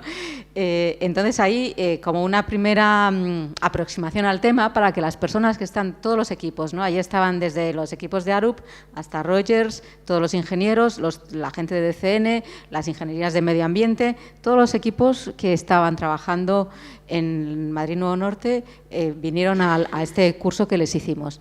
Y después, eso fue lo primero.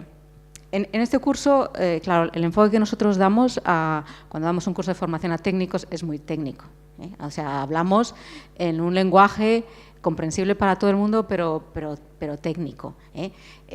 Que es el lenguaje que a mí me gusta usar cuando hablo de urbanismo y género, cuando hablo de género en general y cuando es en urbanismo incluso más. Es un lenguaje que sí que todo el mundo puede entender, pero que hablas con contenidos técnicos, porque claro, los que te están escuchando no son personas de asociaciones feministas, la mayoría no son mujeres, es gente que son profesionales de la ingeniería, del transporte, de la arquitectura, y tienes que hablar en su lenguaje. Y al mismo tiempo tienes que ser capaz de transmitirles las ideas, los conceptos, los elementos fundamentales de qué manera los temas de género y las necesidades específicas de las mujeres tienen un impacto en la arquitectura y en el urbanismo. Entonces, esto fue lo primero que hicimos. Y después lo que hicimos fue instalarnos allí. Y esto ha sido la manera de trabajar del diseño de Madrid Nuevo Norte. Y es que tienen una planta ahí estupenda, en la planta número 15 de la Torre Kio, donde están allí todos los equipos trabajando. La gente de DCN, pero todos los equipos externos están allí físicamente, todos trabajando conjuntamente. Y esa es la manera de trabajar, porque si no es imposible, si no, no se puede hacer. En un proyecto de esta envergadura, de esta complejidad, si no están todas las personas compartiendo un espacio físico donde puedes ir a preguntar, donde te pueden ir a preguntar, donde se puede consultar, donde te pueden explicar las cosas, porque la documentación de Madrid Nuevo Norte son muchos miles de hojas, que es imposible de leérselo, no lo puedes leer, te lo tiene que contar alguien. Y después sí, tienes que mirar planos, hay documentos que sí tienes que trabajar con ellos físicamente, pero es imposible trabajar con todos los documentos físicamente. Necesitas el contacto personal con las personas que saben, y eso solo se puede hacer con la agilidad, los plazos de tiempo y la complejidad del proyecto si se comparte espacio de trabajo. Y si hay esta forma, y no basta solo compartir el espacio, hace falta que el trabajo sea colaborativo, activamente colaborativo. Y esto ha sido realmente una experiencia única. Yo no sé si vosotros la habéis tenido en otras ocasiones, pero para mí ha sido una experiencia única. Playa de Palma lo pasamos bien, ¿eh? Sí. Pero se parece mucho el modelo. Sí, en Playa de Palma lo que hicimos, como era en Mallorca el proyecto, no podíamos irnos todos allí, pero teníamos las reuniones de flota, en la que de pronto toda la flota que estaba dispersa, que éramos 28 y la madre, nos reuníamos y teníamos jornadas allí de trabajo juntos que eran espectaculares. Yo, en los dos proyectos, en los que tengo la suerte de participar en los dos, yo no he visto más talento, oye esa presión. Y eso que he dicho antes, la presentación de que el talento se comparte y tal, sinceramente, en estos entornos también te olvidas un poco de tu marca, de tu corporación. Es decir, yo no trabajo para Arup, yo trabajo para Madrid Nuevo Norte o para Playa de Palma, y tú estabas en Abuya, y poníamos todos lo mejor que teníamos, y de verdad, es increíble este tipo de modelos, ¿no? Por eso os digo, ninguno de los dos proyectos yo diría que hay un urbanismo de autor. Fíjate que yo creo que eso, entre las dos cosas, sintetiza un poco de lo que estábamos hablando. Por una parte, ese modelo de concentración en un lugar, ¿vale?, donde la información es directa, pero esa interacción entre equipos que se abren. Yo creo que eso es bastante nuevo. Y yo creo que el acceso a la información digital forma parte de ese cambio. Es decir, ¿para qué vas a guardar una información que ni siquiera tú ya mantienes en secreto cuando realmente, salvo algunos datos singulares económicos o legales, ¿no?, que son de acceso muy restringido, realmente el conocimiento de los modelos, el conocimiento de la respuesta de las personas, el reconocimiento de la información general es digital y por tanto es accesible. Luego, ya en el trabajo se produce esa interacción entre lo físico y lo digital y transforma nuestras formas de trabajo.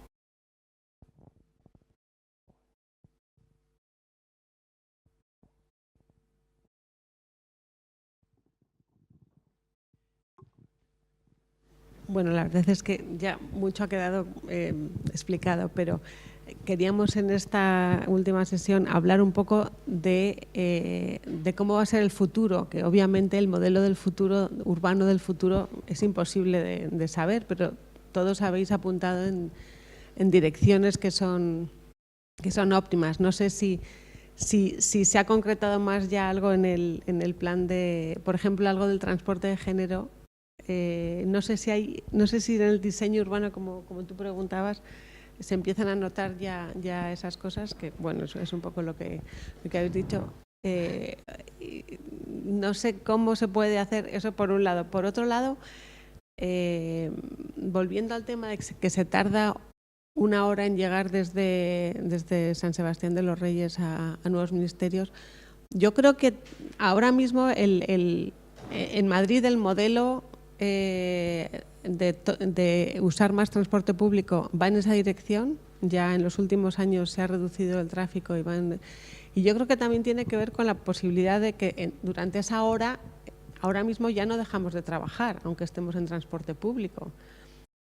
Hay un cambio de mentalidad que empieces a contar ese tiempo que estás viajando, también se puede contabilizar como trabajo, y eso puede llegar a cambiar el que podamos ir en transporte público sin pensar que estamos perdiendo 1 hora en ese. Y bueno, y luego, solo por invitar a todo el mundo a decir que se ha publicado ya el informe sobre el eje norte-sur, que es la Castellana, por el Ayuntamiento, el estudio previo para reducir el tráfico en la Castellana, y es accesible al público y yo os invito a que lo veáis, pero bueno, no sé si se puede.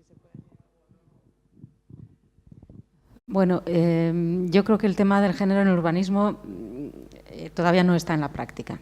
No está en la práctica de casi nadie, o por no decir en Madrid Nueva Norte sí, lo hemos visto, ¿no? O sea, en Madrid Nueva Norte todas las cosas que hemos recomendado, todas se han integrado. Los criterios que dimos a los equipos de diseño, sobre todo a la gente de Rogers, que son los que han hecho el diseño arquitectónico, los han integrado en su día a día, ¿no? Entonces, en Madrid Nuevo Norte sí se está haciendo este esfuerzo, pero no es todavía una práctica habitual, ni que la gente sepa cómo enfocar, ni que se haya integrado en el hacer profesional, ni tampoco en las administraciones locales, ¿no? Entonces, bueno, pues ahí queda un camino por recorrer, ¿eh? Pero lo que yo sí veo es que hay un cambio espectacular en la opinión pública, en la percepción. Yo empecé trabajando en este tema hace más de 20 años y aquí me miraban como si estuviera hablando en chino cuando empecé a investigar sobre género y urbanismo aquí en la Escuela de Madrid, que fue hace exactamente 20 años, y yo usaba la palabra género, pues me decían, ¿y eso qué es? Porque y ahora es al revés, y ahora sorprendentemente, bueno, pues hay gente que rápidamente se sube al carro, ¿no? Y un factor muy determinante yo creo que ha sido pues no solo esta opinión pública general, que no es solo del campo del urbanismo y que lo hemos visto con el 8 de marzo de este año, sino específicamente en el campo del urbanismo. han sido las sentencias judiciales del año pasado que anularon los planes de Loeches y de Boadilla por no tener evaluación de impacto de género. Las evaluaciones de impacto de género están en la legislación española desde el año 2003. Desde el 2003 y hasta el año pasado a nadie le importaba nada hasta que no ha habido un juez que ha anulado unos planes y que entonces ya con estos antecedentes pues todo el mundo se lo está empezando a tomar en serio. ¿Y qué ocurre? Pues que no hay conocimiento técnico para hacer estas evaluaciones en serio, porque las únicas personas que hemos trabajado esto en serio, aparte de aquí el trabajo que he hecho yo con mis colaboradoras desde que iniciamos investigando hace 20 años y que hay algunas personas en Barcelona, el equipo de la gente que trabaja con Zaida Muxi, que sobre todo lo que hacen son talleres de trabajo con mujeres en los barrios, que no es exactamente lo mismo. Y después hay algunos grupos más bien de activistas, de arquitectas activistas que hacen este tipo de procesos participativos.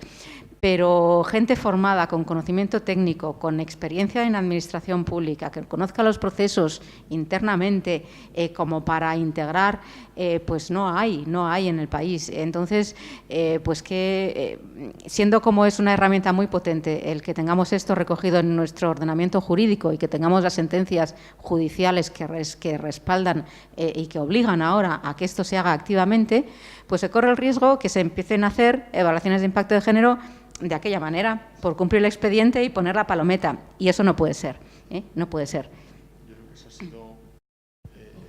Creo que ese ha sido el valor de DCN, ¿no? O sea, decir, a ver, no tiene que ser un mero checklist en la cantidad de informes, como tengo que tener uno de no se sabe qué, tengo que tener uno de no se sabe cuál, oye, pues parece que hay que hacer uno de género. Yo creo que el concepto es decir, la lógica es decir, oye, la perspectiva de género nos aporta algo a una mejor ciudad. Y lo que hemos descubierto, gracias a Inés y a todo el equipo que tuvo arriba, es que sí que te aporta, que la ciudad es mejor. Y hay un principio que eso también es un poco un principio que yo creo que también anticipa Castellana, ¿no? La lógica del sector inmobiliario deja de ser una lógica extractiva.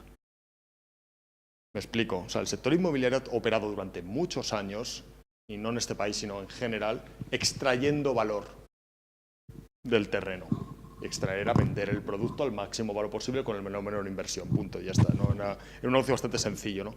Pues lo que se han dado cuenta, en general, el sector inmobiliario, vemos que las tendencias europeas son bastante imparables en esa dirección, es, señores, para sacar valor hay que crear valor.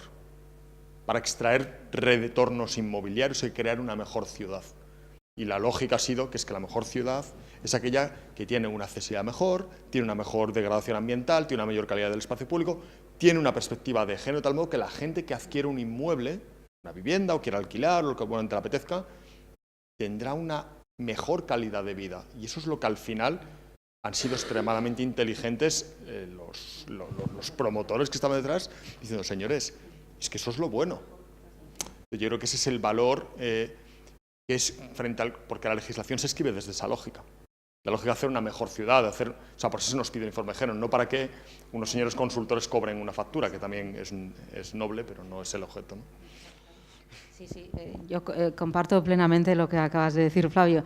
Debemos aprovechar que tenemos este instrumento legal para mejorar la calidad de los planes. Y que no sea una cosa con la que hay que cumplir en plan trámite burocrático, sino que sea realmente una herramienta para mejorar la calidad de los planes. Y ciertamente yo también he percibido y me ha sorprendido de manera grande, ¿no? La perspectiva y el punto de vista de las personas que han tomado las decisiones en DCN, en la Operación Madrid Nuevo Norte, y cómo han dado esa prioridad a la calidad del espacio, a la calidad del proyecto, al diseño, a cómo se responde a las necesidades reales de las personas. Evidentemente, tiene que salir los números, pero los números, porque si no, no se puede hacer nada. Es decir, si los números no salen, es que la realidad no se transforma. Entonces, los números tienen que salir, pero los números, en primer lugar, se pueden ajustar mucho, como de hecho se han ajustado mucho, y se pueden utilizar el proyecto para construir buena ciudad o para construir una ciudad de acuerdo con parámetros de otra época, ¿no? Quizá más del movimiento moderno, de la Carta de Atenas, de la separación de usos, con otras prioridades y otras maneras de concebir el espacio y de responder a la vida de las personas, que no es lo que debe ser un proyecto que responda a las necesidades actuales de las personas. Bueno, sobre lo que decías de la mejora del transporte entre periferia o no periferia. Yo creo que va en la misma línea. Es decir, cuando esto llegue a tener un reflejo legal más potente, los planes de movilidad urbana sostenible van a ser eso. Están todavía en una iniciativa que falta concretar responsabilidades, por ejemplo, ¿no? Concretar responsabilidades de las empresas, y ahí es cuando empezaremos a ver, o de los distritos industriales, por ejemplo. Empezamos a articular todo eso, pues entonces empezaremos a compartir coche, empezaremos a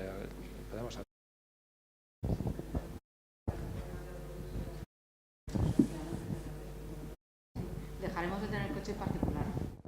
Yo nunca he tenido coche particular, nunca he comprado un coche. Pero eso, que hoy es una excepción, pues será la normalidad para casi todas las personas.